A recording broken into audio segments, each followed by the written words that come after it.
Dictation 5 second बाद।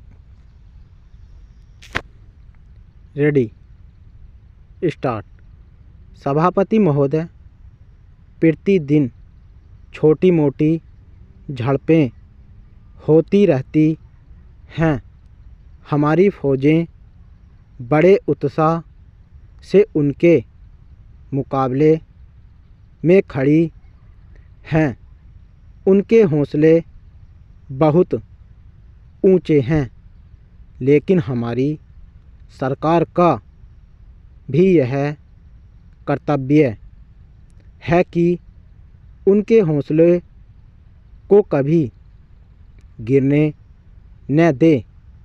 उन्हें हर तरह की सुविधा प्रदान की जाए जिससे उनका आत्मविश्वास बढ़े।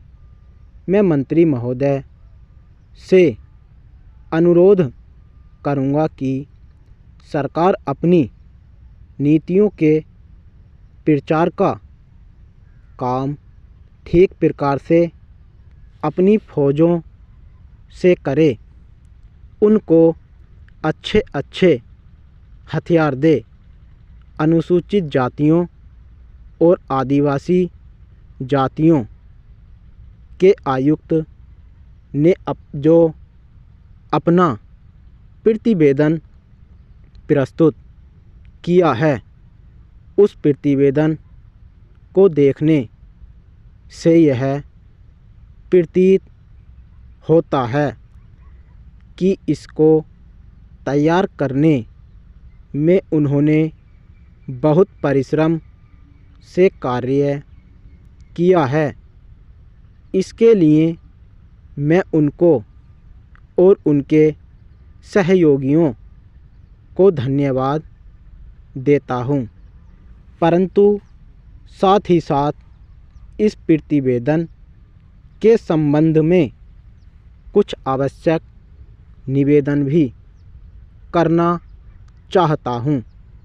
पहली बात तो यह है कि इस प्रतिवेदन को देखने से ऐसा प्रतीत होता है कि इन कार्यों के लिए जिस धन का उपयोग होता है वह 3 साधनों से उपलब्ध होता है। केंद्र सरकार द्वारा, राज्य सरकारों द्वारा और कुछ गैर सरकारी संस्थाओं द्वारा। प्रतिवेदन के अनुसार जितना धन इन कार्यों पर व्यय करने के लिए दिया जाता है, उतना धन पूरी तरह से व्यय नहीं हो पाता है। मैं यह नहीं कह सकता कि आवश्यकता से अधिक धन दिया जाता है या कार्यकर्ताओं को वह धन प्राप्त नहीं होता जिसके कारण से वह बिना खर्च हुए बच जाता है। मैं तो यह कहना चाहता हूँ कि जितना धन दिया जाता है उसका पूरा उपयोग हो और आयुक्त को यह न कहना पड़े कि इस कार्य के लिए जितने धन की आवश्यकता थी उतना धन नहीं मिल पाया और विवश होकर हमको उस कार्य को बीच में ही रोकना पड़ा। चेंज।